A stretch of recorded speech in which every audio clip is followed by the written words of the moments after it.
Good morning and welcome everyone to the Apprenticeship PHL 2021 Symposium. We're really happy to welcome you back for what I think is the 10th day of our events here. We're doing one session a day if you've been joining us. So again, if you haven't already, feel free to put your name and your affiliation into the Whova chat that you see on the right-hand side of your screen. My name is Cassandra Shabney. I am the Apprenticeship Program Specialist at Philadelphia Works. And we are a proud member of ApprenticeshipPHL, the entity that is hosting our symposium that has been happening last week and concludes this week. If you are unfamiliar with ApprenticeshipPHL, we are a regional public-private collaborative with the goal of aligning and increasing registered apprenticeships and pre-apprenticeships for the benefit of our area's employers and residents. We're located in Southeast Pennsylvania, so Philadelphia and the surrounding counties. And what do we do? What can we do to help you? Oh, sorry, I'm thinking ahead to the slide after. Apprenticeship PHL is made up of 17 different organizations, many of which I'm thankful and grateful for their assistance in planning our symposium. It wouldn't be without their expertise. Without their expertise, it wouldn't have happened. So we're really, really grateful for them. And you'll see many of them are also represented on the panels that we've had throughout this time. So thank you for all of your hard work. Now, what can Apprenticeship PHL do to support you and what are we all about?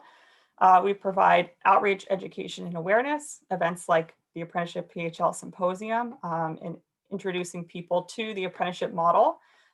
We support apprenticeships during the registration process and also provide technical assistance after registration, so we can help you with maintaining and expanding your program.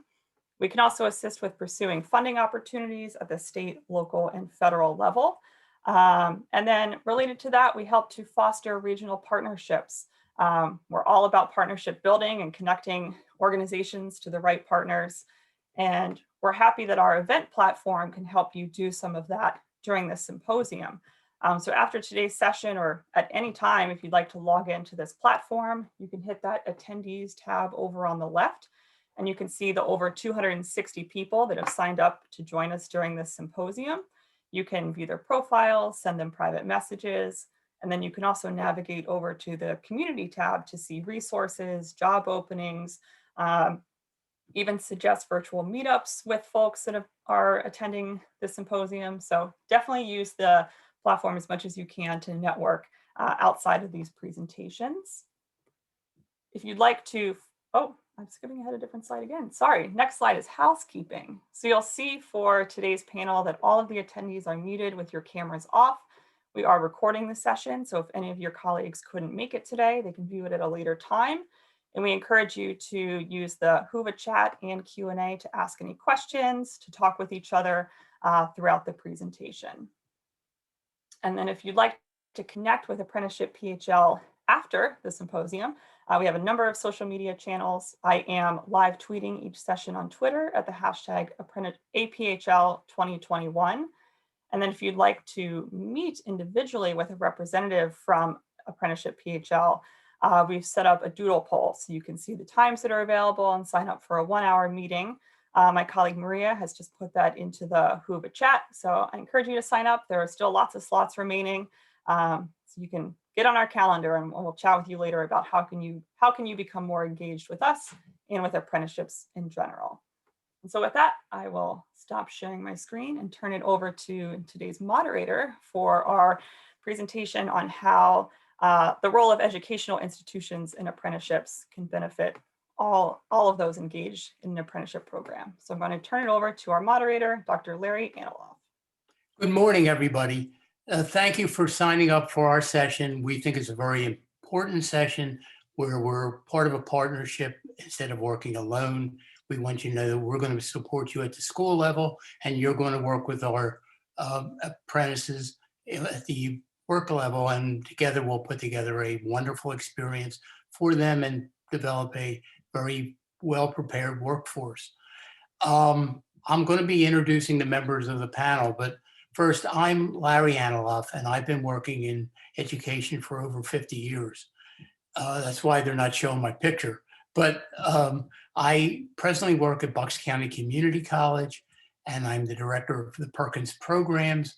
Prior to that, I started a charter school, and it's the only charter school in the state that receives Perkins funds and vocational subsidies from the Pennsylvania Department of Education at Universal Audenried, which is in Southwest Philadelphia. Prior to that, I was the executive director of career and technical education for the School District of Philadelphia, and began as a teacher. I student taught at Ben Salem and then taught at Penn Treaty Junior High School, and had a variety of wonderful learning experiences while learning and meeting wonderful people. In fact, one of the names I saw was Saeed King, and Saeed and I had worked at community education partnerships. And last but not least, I have a doctorate from Temple University in vocational education, and I did it on a typewriter. Anyway, the first person I will introduce is a longtime work partner and friend of mine, Aubrey Carraglan, and she'll talk about the relationship between high schools and apprenticeships. And Aubrey, you want to introduce yourself and what we're going to learn? Awesome. Thank you, Dr. Analoff. Good afternoon, everyone. I am going to share my screen to get started. So I'm Aubrey Carraglan. I am a career and technical education coordinator. They call me an academy coach at Universal Audenried Charter High School. Like Dr. Analoff mentioned, Universal Audenried is a charter school in Southwest Philadelphia that offers career and technical education programs. And what we do is we have 5 different programs at the school. We have health-related technologies, automotive, engineering, culinary arts, and commercial and advertising art. I'm also timing myself, so I stay on time. We have about 5 minutes. So the reason I want to talk about this CTE program structure, because it relates to apprenticeship and why we offer that as a pathway at Universal Audenried and our role as a high school in apprenticeship. And in order to do so, it's kind of helpful to understand the CTE program structure that we have. Students come into the 9th grade year at Universal Audenried. They take all their core academic courses. And what they do is they begin to do some career research around those 5 programs that we offer, because they haven't made a decision which program they're going to enter till the end of their 9th grade year. They do some career research, and then they apply to one of our 5 programs, of which they will spend 3 years within that program. That's 360 hours of instruction each year, tiered between the 10th through 12th grade. And by the time that they would graduate from the school, just in their career and tech ed program, one of the 5 programs that we have here, they will have 1,080 hours of instruction. So, and in addition to that, they will have an industry recognized credential when they graduate. And we have found that this relates directly into pre-apprenticeship and apprenticeship. So in career and tech ed, we're preparing high school students with foundational knowledge. We're focusing on industry specific skills. And we already have industry partners established that advise our programs, right? And so what youth apprenticeship is, right? So it's that related technical instruction and skill-based training. CTE is already doing this. We're doing related technical instruction through our task grid. And then the skill portion, which the students practice, can be enhanced through that on-the-job learning component of apprenticeship. And we are integrating apprenticeship into our career and technical education programs in order to create that high needs, high demand pipeline for our students who will choose if they would like to enter the career pathway for their post-secondary choice.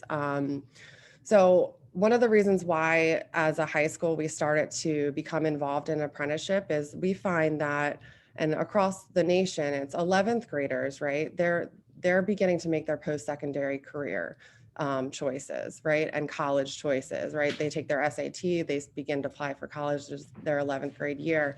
So why aren't we doing that for our career-bound students and helping them make that post-secondary decision during that sweet spot, right? That 11th grade year when the students are super excited, they're super engaged. Before their senior year, when all they see is the finish line, let's engage them in their 11th grade year. So what we did, I'm at about 3 minutes, I have 2 more. We began working with Philadelphia Works about 2.5 years ago. And one of our strongest CTE programs is health-related technologies. We looked at the data. Medical assistants are growing in Philadelphia by 10.4% in 2026. Across the nation, MAs, medical assistants, are among the 20th fastest growing career, right? So we were like, okay, so health-related technologies is the program. We know the career pathway that is high needs. And we already had an employer partner, right, that voiced to us that they are having a tough time with turnovers for medical assistants, right? So we created the partnership that was employer driven with an employer called Greater Philadelphia Health Action. Universal Audenried, this isn't typical, but we are both the sponsor and the related technical instruction provider. And then we have some support services in place, which is Philadelphia Works, and we were awarded a PA Smart grant. We used some of that funding through the PA Smart grant to fund a program director, a manager, and mentors and apprenticeship wages for the first 500 hours, which was a really great sell to the employer.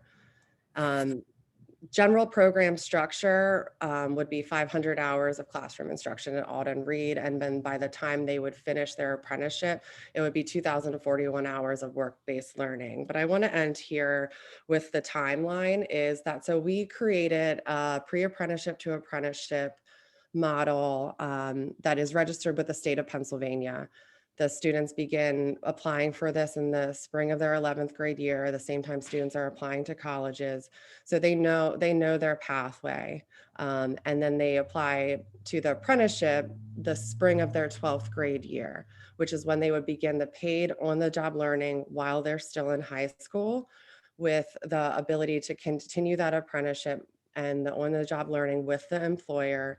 And by the time they graduate with an industry recognized credential and have a job with built-in wage increases until they finish the apprenticeship. So that's a little bit about me and my work with apprenticeship at the high school level. And thank you all. And I look forward to the rest of the panel today. Anyway, thank you very much, Aubrey. She I guess didn't mention that every student at Universal Audenried must be in an approved career and technical education program. And Aubrey does a wonderful job with the students. The next person I would like to introduce is a longtime friend of mine. We worked together in the school district, and we now work together, and we hope we'll be working at Bucks County Community College. And that is the Director of Recruitment for the Finishing Trades Institute, Dennis McDonough. Good morning. As Larry said, and thank you for that introduction, Larry. My name is Dennis McDonough. I am the recruitment coordinator for the Finishing Trades Institute. We are the apprenticeship programs, the union apprenticeship programs for the glazers, painters, drywall finishers, and wall coverers in the Philadelphia and surrounding areas. The reason I was asked to be on this panel, I am hoping the reason is because of our programs we have here. All of our apprenticeship programs are 4 years. It's where an apprentice comes to school and works on a job site and earns a family sustainable wage. Our apprenticeships started around $18 to $18.50 an hour in the wages, with benefits $35 to $40 an hour. We also run a high school program in conjunction with the Philadelphia School District that we call the Vocational Intern Partnership. It's a pre-apprenticeship program where high school students come to the finishing trades and learn about our trades. They receive 6 industry recognized certifications they could take with them, whether or not they decide to pursue one of our trades or one of the other trades in the building trades unions. On the related theory training for our apprentices, they average from 676 hours a year to 840 hours a year in the training. I'm sorry, I misspoke there. It's for 4 years training. The other time, They work out on a job site in OJT training. Our apprenticeship programs, we have partnerships with numerous colleges in the area. They all receive college credits for their apprenticeship standards. Our glazing program in 2016, we were granted approval by the Pennsylvania Department of Education and Council on Occupational Education to where when our glazer finishes four-year apprenticeship program, he receives an associate degree in applied sciences through the Finishing Trades Institute. We were the first building trades apprenticeship program in the country to be able to confer degrees. We have partnerships, like I said, with other colleges. Right now, we're trying to work something with locally with community college to where our painter and drywall apprentices can receive their associate's degree. It was a long battle to get everything together. Some of the other trades in the area, the insulators, the electricians, steam fitters, and the carpenters are all pursuing what we achieved. Apprenticeship programs are, as you all know, it's an alternative to college. But I heard a quote one year, about 5 years ago, from a fellow tradesperson. We were in a meeting with the city of Philadelphia, and a person from Drexel was in there and was touting Drexel. And that person said to the Drexel person, "What is the difference than a doctor in an operating room and an electrician wiring Comcast building? That doctor can't operate without the electrician. We need skilled people." And that's true in everything that any of the tradespersons do. You have to be educated. And that's what we do. We are the education provider for District Council 21, which is the International Union of Painters and Allied Trades. We train for employers. We have, DC 21 has almost 1,000 signatory contractors who hire between 2 apprentices and workers to 200 apprentices and journey persons. So we do get the point across to the people, the employers and the union, that we are the training provider, and we do the job and teach these inexperienced workers. It's great that the high school program, we can give them a head start. They get advanced standing to get into the apprenticeship program if they decide to pursue it. Some do, some don't. We've had great success for those who want to get into trades. They're getting a head start on the average person that comes off the street and applies and gets in. I don't want to take up any more time. I hope I gave a little bit of information, and I'll be able to answer more questions when we get to the other parts. Thank you for listening to me. Dennis, thank you very much. This is my coworker, Stephanie Wenger. Stephanie works at Bucks County Community College, and she's Assistant Director for Workforce Development. Stephanie? Good, I'll mute myself first. I'm also gonna share my screen. I have a quick little, this will keep me going. You know, it's great to, why is this not going? Okay, there we go. It's great listening to what Aubrey and Dennis have to say, because we're all working together and similarly to really to help upskill the community and find people sustainable careers. So it's great hearing what Aubrey's doing, what Dennis is doing, and I'm excited to tell you a little bit about what we're doing as well. So my name's Stephanie. I work in the Center for Workforce Development at Bucks County Community College. In workforce development, we do a couple of different things. We run in-school and out-of-school youth programs. We also administer WedNet, which is funding for companies to help train their workers. We do customized trainings where we go into companies and set up leadership training, Six Sigma, all in an effort to better the workforce. I specifically work on, I'm not sure why there we go, graphic isn't coming up.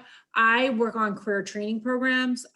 So the 4 training programs that I work in are bookkeeping with QuickBooks certification, a Microsoft Office training, our pre-apprenticeship metalwork training, and our pre-apprenticeship industrial maintenance training. I'm going to speak more about the metalwork and industrial maintenance because they're both our pre-apprenticeships, but all 4 programs are really designed to get people working.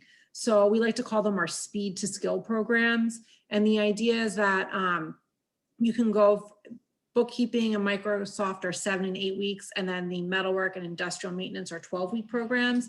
And the idea is that you can go through these programs and then find a job within the community that was either a job switch or a skill that will help you be more employable. As you can imagine, given the current conditions, these programs have been very attractive to people. They're actually all 4 being funded by Bucks County right now. So to anyone who has been affected by COVID, they're free.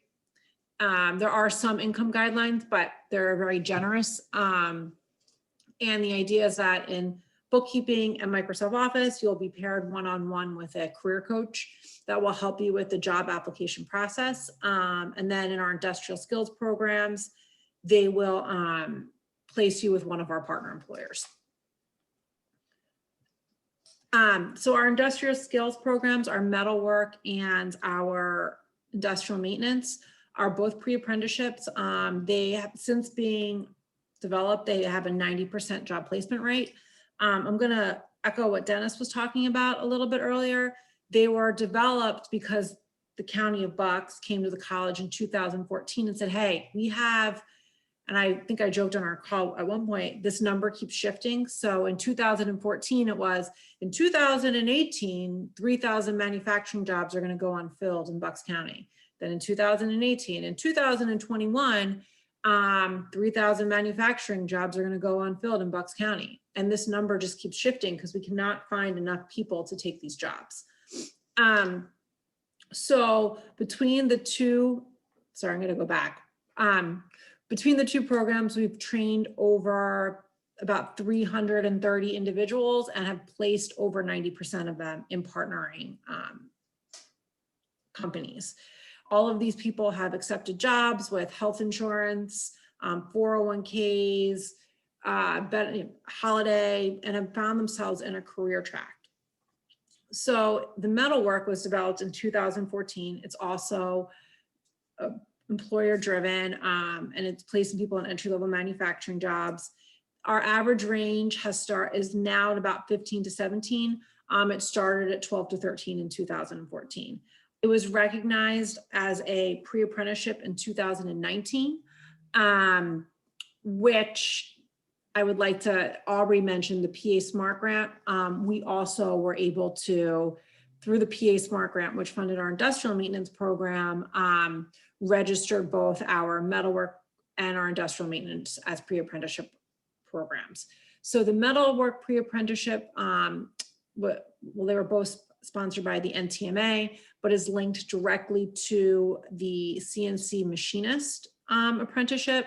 And our industrial maintenance program is linked directly to a maintenance mechanic position. So once our students graduate, they take positions generally as a CNC machinist. Everybody wants to come in and do underwater welding.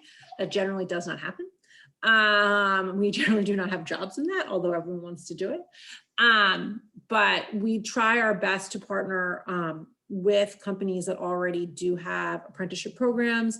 We have placed a good amount of students with companies that do have that, but also most of our students, they want to get working as soon as possible. Our industrial maintenance program, similarly, pays between $17 and $20 an hour.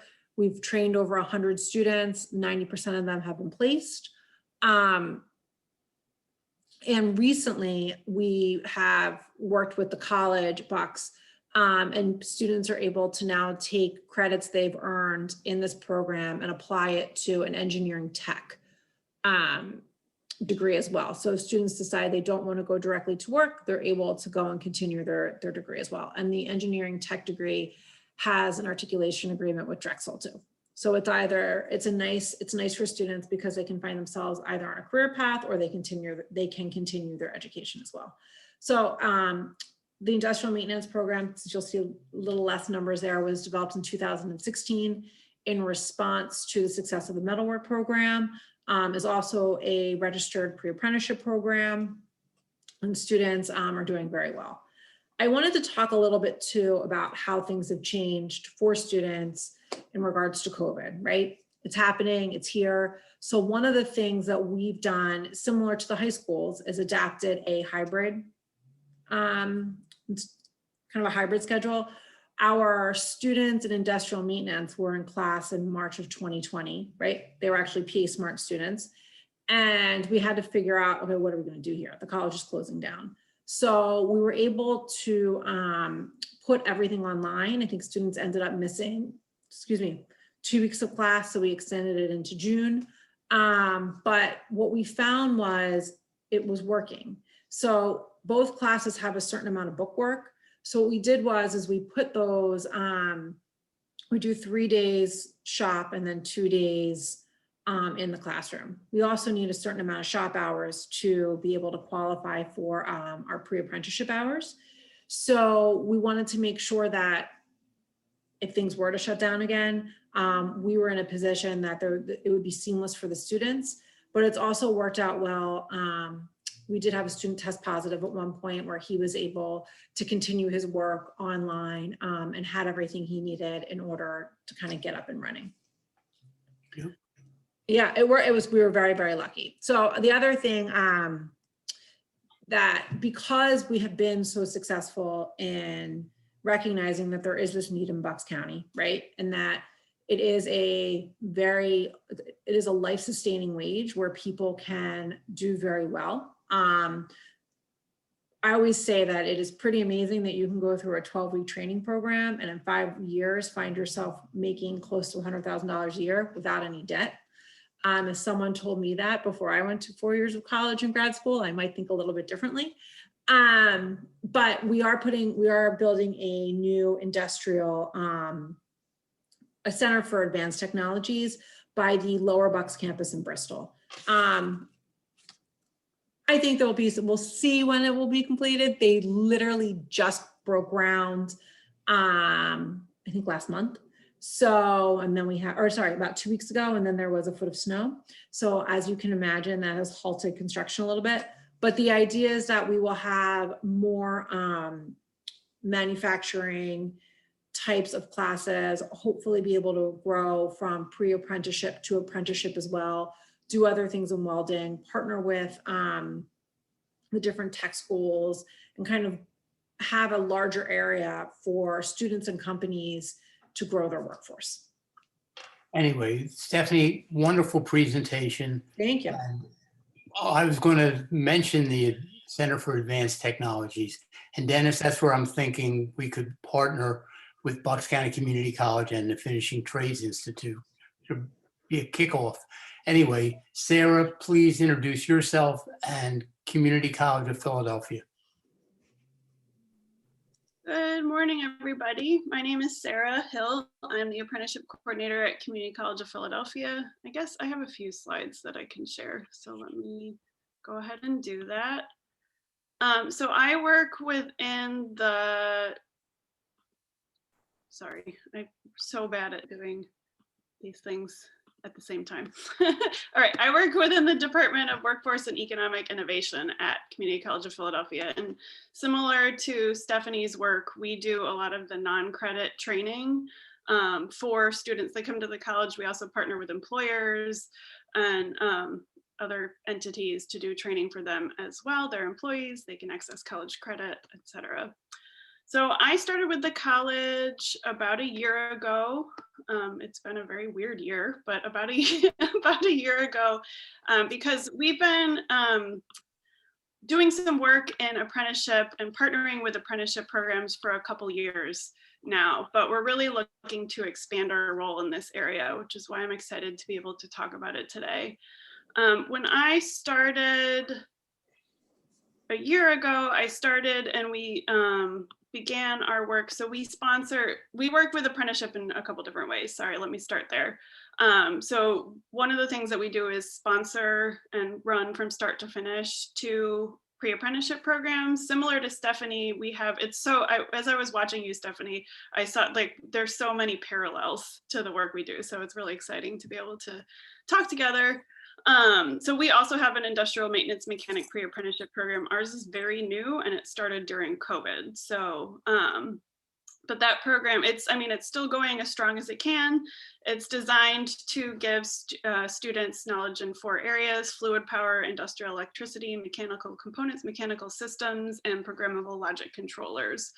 So we're still running it all in person in a limited space, limited students, et cetera, but it is designed to prepare students for work in advanced manufacturing, which, as Stephanie said, and is very true, is a growing and high need industry in the area, COVID or no COVID. So it's good to have a program like this.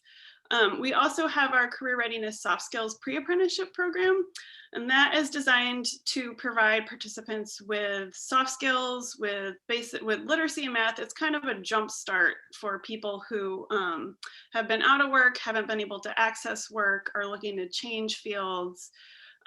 It's really provides those skills that a lot of employers say they don't have time to teach or aren't able to teach, to help people be able to transition to work and really succeed there.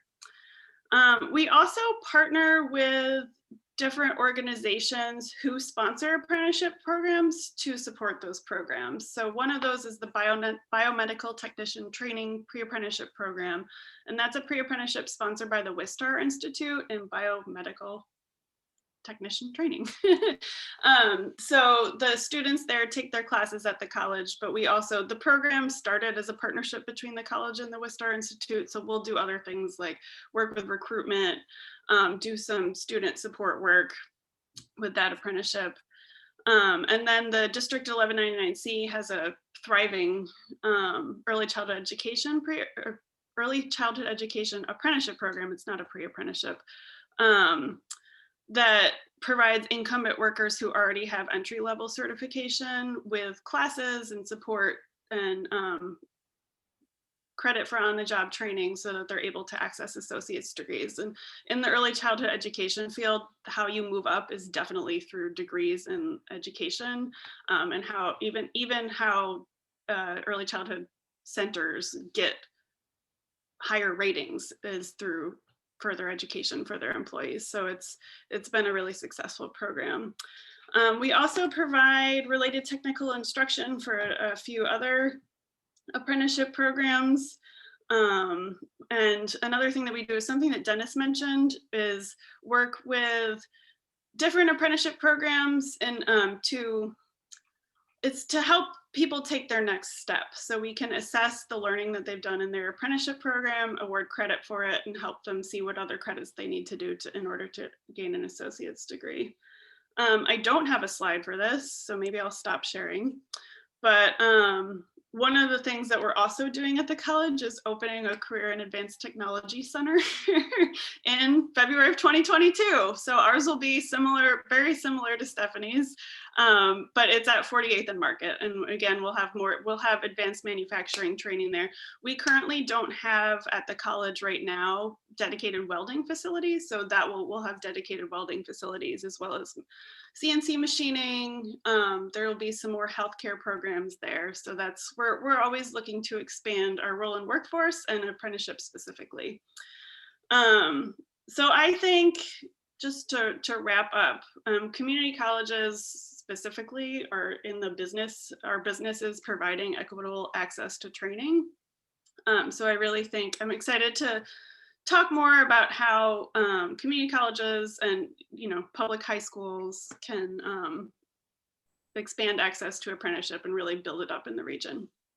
And thank you very much, Sarah. I'm sure that Maria and Cassandra will share everybody's information amongst ourselves and with the entire audience, the Zoom audience that we have, because we really are doing an introduction and we want people to follow up with all of the providers. Now, all of the panelists, how do you build the content that meets the needs of the employers? How do you sustain the relationship? And how do you work with the subject matter specialists so that we have a program that is supporting students while they're in school and while they're in the field? Stephanie, Dennis, Sarah? I can start on the, in terms of the working with employers. So there are two things that we do. When we first developed our program, we got employer feedback on our specific syllabus, right? So every time we meet with a new employer, we share our syllabus with them. We let them get a greater understanding of what the student's actually learning. Most of our employers have given us the feedback that they want entry level. They want us to almost function more as an HR function. And to help them do an initial screen, but to give them the basics of machining, maintenance, hand tool use, mathematics, whatever that might be for the particular course. The other thing we do is we have a yearly, it's actually coming up, employer roundtable where we invite all of our partner employers and solicit feedback on how we're doing, what we could be doing better, and different areas that they might want to see us tackle for them with the student population and the working population. So we make sure that it's an ongoing dialogue that we're having with employers. It's not just kind of a one and done. And for the most part, we're very fortunate that most of our employers are repeat offenders. They come back and they hire, multiple students as opposed to just one-offs here and there. So it gives us the ability, for better or worse, to have that long-term relationship where we really understand how a student's doing. Dennis, do you have any ideas on that? Oh, absolutely. Absolutely, Larry. As I said before, we have almost 1,000 signatory contractors. Being a joint apprentice training fund, them contractors are involved in our training. We have board of trustees. It's an equal amount of employers and union officials. We have curriculum committees, equal amount of employers and trainers. We have advisory committee that's a mix mash of all. And we go over the trends in construction that changes constantly. And we have to update our curriculum accordingly. We have quarterly meetings. They stagger, trustees will be one quarter in a different month, and it goes on, we stagger, but every time they go over the curriculum. All our instructors here at the FTI are seasoned veterans that have been in the field, worked as project managers, foremen. I always say we take the best of the best and hurt our employers by bringing them here in as trainers, but we teach the new breed, the younger ones, to take over that role as foreman for the job. And we've been around since 1946, been very successful in bringing apprentices up through the ranks. Even I have a couple of my former VIP students, the high school students, that are now instructors here at the FTI, which is a good thing because they're younger people who went out, worked in the field, learned in the field, learned here, with the curriculum that we teach, and now they're leaders.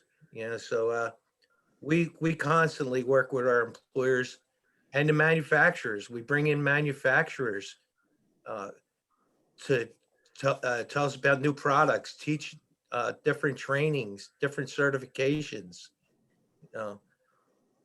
For instance, the glazers, They now have a national glazer certification that is being recognized by the architects and stuff. And very proud of us, Philadelphia, out of right now, they just passed the beta testing. And in the country, there was 270 that became certified glazers with this training. And Philadelphia, we had 140 of that 270. You know, so that's a tip in the hat to our instructors. They get Dennis, there. if somebody wanted to visit you, would there be a problem with that? I'm sorry, Larry, I didn't Would hear. your question. if somebody wanted to visit your facility, either panel members, people in the audience, or people who want to refer people, would it be possible for you to schedule a visit? Absolutely, Larry. I welcome that. I can brag all I want about our training facility, but until you come up here and see it, that's when you get the real feel of it. And just so we made it easy for you, they're right up on the boulevard, right past where Nabisco used to be, and right near a Wawa, and right across on Horning Road from the what used to be Crown Court and Seal. Yeah, it's now Mast Charter High School. Okay. Do you have anything else to add, the other panel members? Okay. Next question. How do you ensure your work as an educational provider that it is supportive of the access and retention for individuals from underrepresented communities? We don't want people to think because something's in Bucks County, it's not open to everybody. Go ahead, Cheryl. Stephanie. Do you want to go first, Sarah? Yes. Or so what we do, it depends on our grant funding a little bit, but unfortunately some of the grant funding is specific to Bucks County. So what we try and do in order to reach underrepresented communities is to provide the training free of charge. So it is normally a $6,500 training. And we make sure that the students don't have to worry about that. So the idea is to really help unemployed and underemployed people within the community fund the training through grant funding, whether that is state, local, county funding. And if we don't have a particular grant, we're able to sustain that through our partnership with the Pennsylvania Career Link through WEO and ITA funding. So again, that's designed to help people who are underemployed and unemployed get training and back to work. Stephanie, thank you. That's terrific. Yeah. Sarah, Aubrey. Yeah, so I think Stephanie hit an important point. I think free access to training is really important. And, you know, community colleges are designed to be as inexpensive as they can, even when we do have to charge people for training. I really see community colleges play a big role in increasing diversity in apprenticeship. Just because some of the barriers that might exist for entering apprenticeship, like just as it exists outside of the college framework, don't exist in community college. And for example, some apprenticeship programs, it might be difficult to find out how to apply. You have to know somebody to apply. They're only taking a couple people. You have to have like prior training or prior knowledge in order to access them. But community colleges aren't like that. We are kind of a catch-all for whoever wants to access training in an area, and are a place where people feel comfortable accessing that training. So it can be a good place to start, whether they start with us with pre-apprenticeship or they start at community college and we help them access an apprenticeship through career counseling, something like that. So I just see it as kind of there's not a low challenge, low barrier way to access job training that can translate into apprenticeship pretty well. Community College of Philadelphia specifically is pretty diverse already. Some of the populations that we talk about having challenges accessing apprenticeship are women, and our different racial groups. So Community College of Philadelphia, we don't have that problem. We are currently primarily, well, not primarily, majority women. So I think the latest statistic is we're 66% female, but also our president likes to say that we are a majority Black serving institution, and that's true. I have the statistics here, so I'm going to cheat. Right now we're 41% African American, 23% white, 16% Hispanic. So we do serve a diverse group of Philadelphians, and working on apprenticeship is a way that we can help those Philadelphians access training. Okay, terrific. Aubrey, you want to add Great. anything? Yeah, I'll just add a couple of things. So when we look at the state of Pennsylvania's goals for apprenticeship, one is building diversity and talent pipelines in non-traditional industries not previously supported by apprenticeship. And I was just looking, when I wrote our PA Smart grant, I did a little digging with the data in terms of women in apprenticeship. 7% of registered apprentices are women across all industries, and Black or African Americans make up about 10% of registered apprentices. The thing about our CCMA program is that it's 95% women, but in a non-traditional industry. However, women are not non-traditional in the healthcare industry. However, it still meets that goal of increasing women in the field of apprenticeship. And also our school is also 95% African American, and therefore also our CCMA program is comprised of 95% African American. So by default, our program supporting that state's goal, right?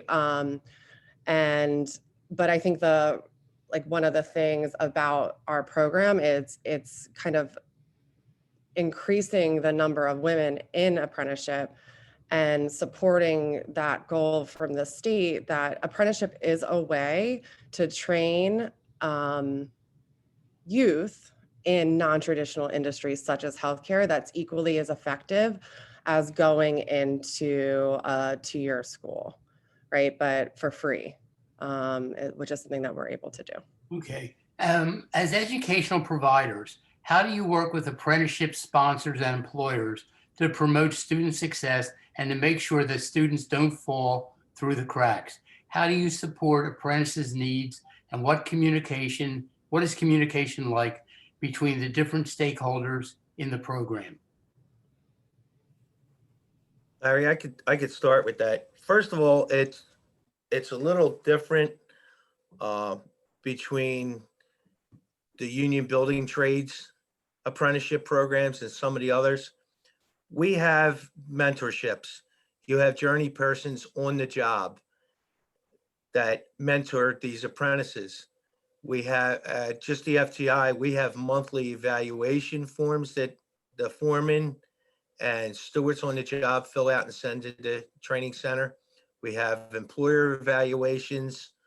Our retention rate with this, because of this, is in the high 90s, like 98%, from when they start their apprenticeship to they complete. And once they complete their apprenticeship, our retention rate's probably closer to 100%. It's because of what we give them, what the membership gives the apprentice and teaches them. And we have right now we have 347 apprentices at the Finishing Trade Institute. We have over 5,000 members in District Council 21, and every one of them members is a mentor to an apprentice. Whether it's at a union meeting, they sit and talk to them. If it's on the job, or some of them outside the job.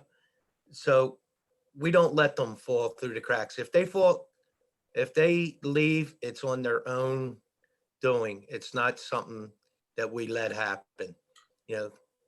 I'm going to have to, unfortunately, the clock is getting 11:53-ish. Does anybody in the audience have any questions? I don't want anybody to leave and say, I really wanted to ask Dennis this, or I wanted to ask Stephanie, or I wanted to say something to Sarah. Sarah, you raised your hand. Go ahead. But I Student, really would like yeah, so an audience Um, question. I think I'm gonna touch on your last point and answer one of the audience questions at the same time. So I'll transition us. I think, so in terms of student support, and one of the questions in the chat was speaking on diversity in terms of people with disabilities. And I think that's one place where community colleges and high schools can help, because we're already set up to provide supports for students, whether that's supports for individuals with disabilities or students struggling with their classes. I know at CCP we have different offices for people who are even struggling with basic needs. So that's something that we are already equipped to do, and we can help to do in partnership with other apprenticeship programs, et cetera. Okay. Maria, Cassandra, are we able to receive questions?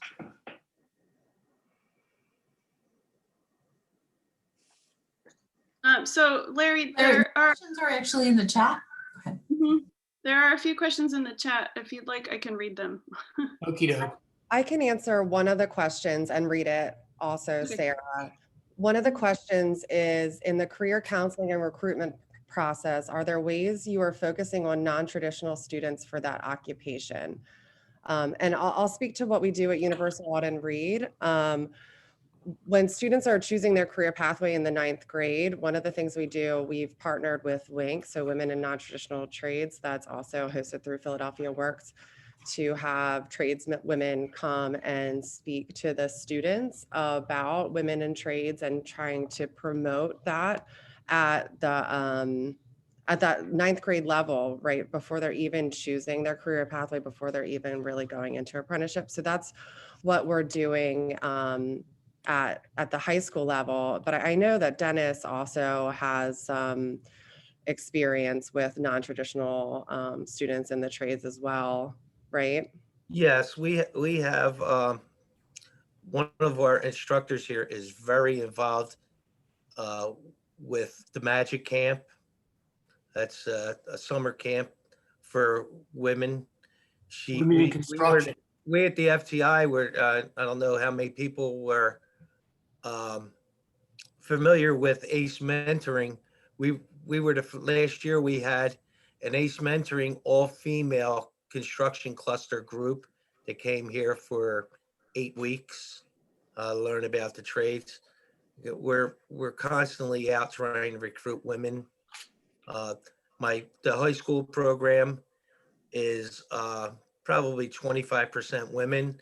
It's 90% minorities. We go to every career and job fair, at community groups, church groups, anything we can to bring in minorities and women. Just to piggyback on that, similar to what everybody was saying, all of we're a little bit different in the sense that our pre-apprenticeship program is only 12 weeks, but all of our students are matched with a career coach that helps them with anything that might be going on. And as a student of Bucks, they have access to counseling services through student services. We partner with one of the counselors in the Encore, which is working with non-traditional students. That's her specialty. As well as all of our students have access to tutoring, other programs that we run, like Earn, access to funding for childcare, whatever that might be. Our real, like with everybody, our real goal is to get the student to and through and into a career. And I agree to echo what Sarah said. I mean, it is really nice. Education is set up to do these kinds of things. So there really are, like in the community colleges, in the schools, there really are the resources there for students that want to take advantage of them. I just want to also agree with everybody, but shout out the CareerLink system as a way that we can partner with other organizations to focus on recruitment of non-traditional students in any occupation. I think there's one question left, which is unanswered, and that's for me, which is what are the prices of the CCP non-credit apprenticeship and pre-apprenticeship programs? I didn't mention this, but our pre-apprenticeship programs are also PA Smart funded, like everybody else is. So they are free, and the apprenticeship programs, a lot of them are college credit based. So it's the price is determined, the cost is determined that way, but they're also financial aid eligible. So that helps too. And I think that's it on questions. Actually, once you become an apprentice, all the education's free. You actually get paid with us, whether you're in the classroom or on the job site. Okay. One thing I would like to mention though is enrollment and applications. You have to apply. We issue the Wonderlic test. It's based on 8th and 9th grade math and English. Once you become an apprentice, you are here. You're here, and it's up to you whether you want it or not. One of the big hurdles, though, we're finding is the driver's license. We need dependable people who have a driver's license that can get from job to job. Like I said, Pennsylvania, from Penn State East, Trenton South, and the whole state of Jersey is the area we cover. So it's a lot of area. So you need a driver's license. And then one more thing, I want to stress: if we only take apprentices for the amount of work that our signatory contractors have. If you remember back in 2008, 9, 10, there was hardly any construction work going on. Our employers had no work. We had 30, 40% of our membership out of work. But we still took a few apprentices. It varies. If there's a lot of work and our signatory contractors in the union get together, they're going to bring apprentices in. If there's not a lot of work, they're not going to bring apprentices in. We have, hundreds of applications every year. And unfortunately, we can't bring in hundreds of people because we don't have a job for them. So.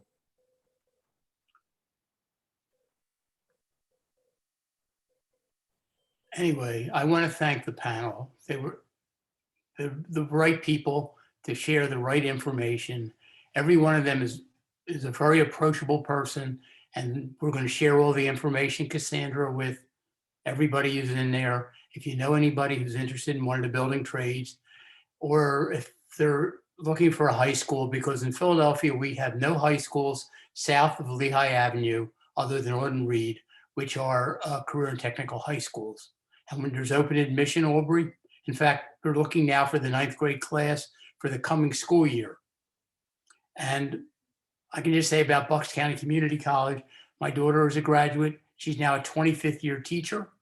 My granddaughter is a dual enrollment student from the Chamonix, and she's doing very well, and she'll be continuing as a full-time student. And I'm a big fan of the academies and of Community College of Philadelphia. So Cassandra, thank you. Maria, thank you for giving me the opportunity to get reacquainted with these people and hear the wonderful information they had to share. Thank you. Thank you for speaking today about your experiences with pre-apprenticeships and apprenticeships, and sharing a little bit about how and why your organizations became engaged in these types of models and what you're doing to support the employers and community residents of those that we are neighbors with. So folks, thanks for joining us. Thanks for attending. We're back again tomorrow at 11 a.m. to talk more about the apprenticeship ecosystem. So how does everything fit together? What are different models that you can think about? So I encourage you to join us for that. Again, if you have more questions about how to become engaged either with Apprenticeship PHL or how you can potentially connect with an educational institution, feel free to sign up for one of those 60-minute slots to meet with Apprenticeship PHL to further discuss. And Cassandra, you'll share the list of attendees with Dennis, Aubrey, Yes. myself, Sarah, and Stephanie, so that if there's people know what they've heard and how they can, tailor their responses. And maybe we can reach out to additional partners. Okay. Absolutely. Thank you for the opportunity. Thank you all. Have a great day. Thank you. Thanks, everyone.